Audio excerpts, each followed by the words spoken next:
In 1987, 16 people gathered in a living room in Chicago to help each other cope with a new disease sweeping violently through their community. Today, against all a few of odds, those same people have survived. And still meet every week to continue that support. This is the heart of Test Positive Aware Network. After 25 years, the work continues. We are committed to living. We are committed to living. We are committed to living. we are committed to living.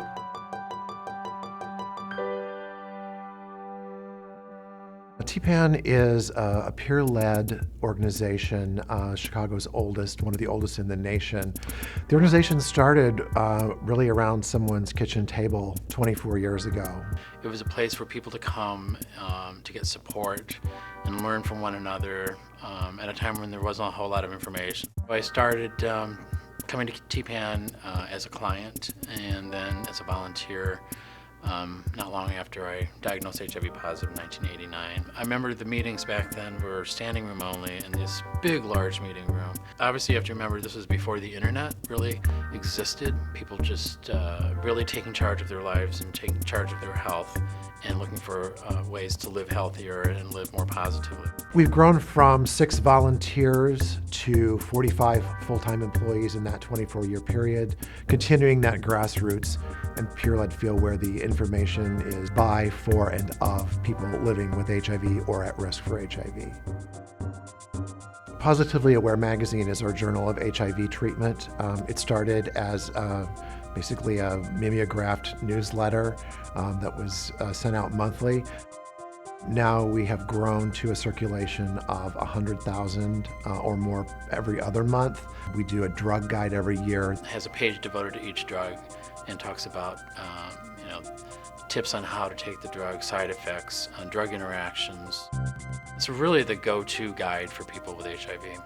The importance of empowering people with knowledge about how to take control of their health, positively aware, and even in the name itself, really speaks to empowerment and how important that is in surviving with HIV.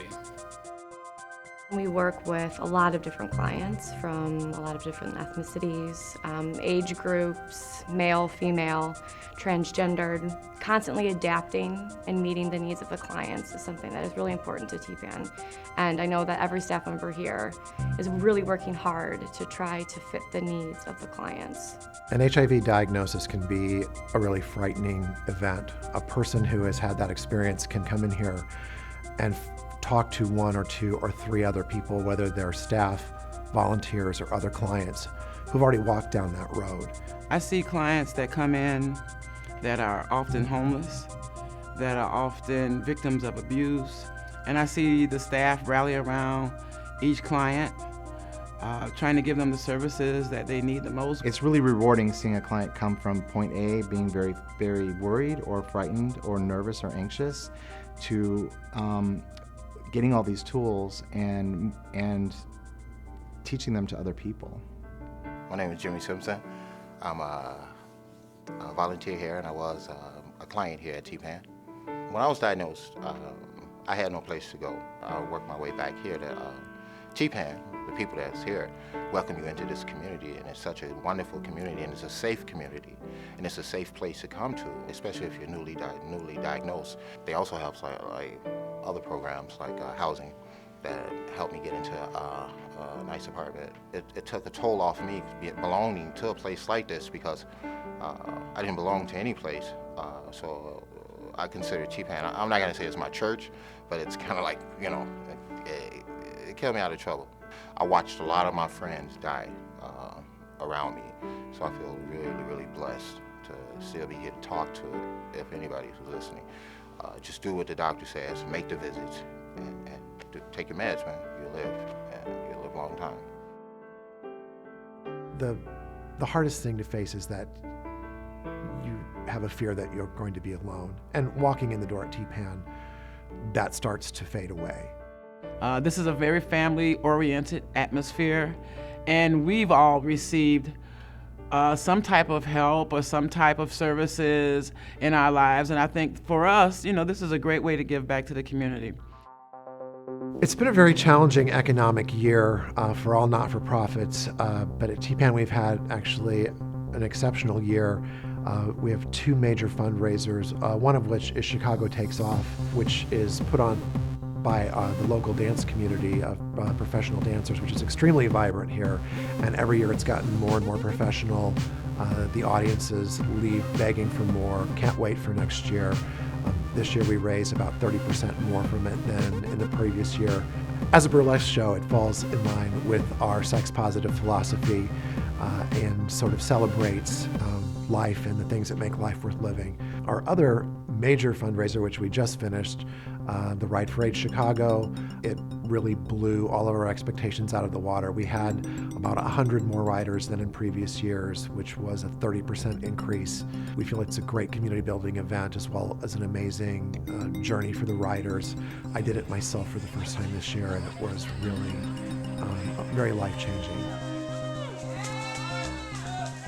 We are at Northwestern's campus in Evanston, and we are about ready to leave on our 200-mile bike ride from here to Elkhorn, Wisconsin. 100 miles there today and 100 miles back tomorrow. I'm really excited about the fact that this year we again have surpassed the number of riders and sponsors and contributions raised for TPAN, so it's really exciting.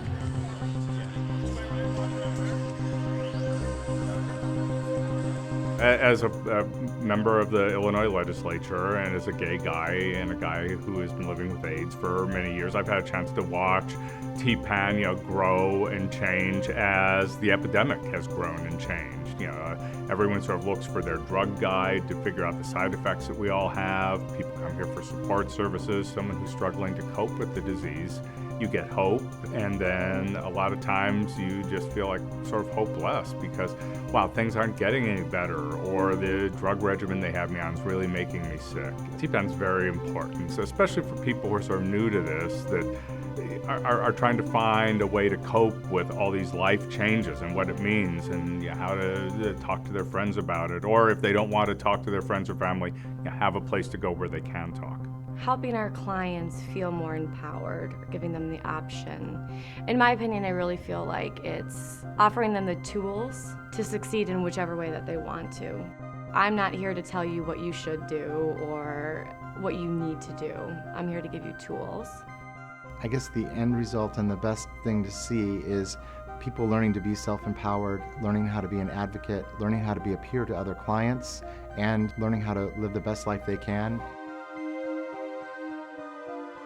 The HIV positive people that work at TPAN aren't just finding their way in the dark anymore. They're the ones with the lights leading people along the way.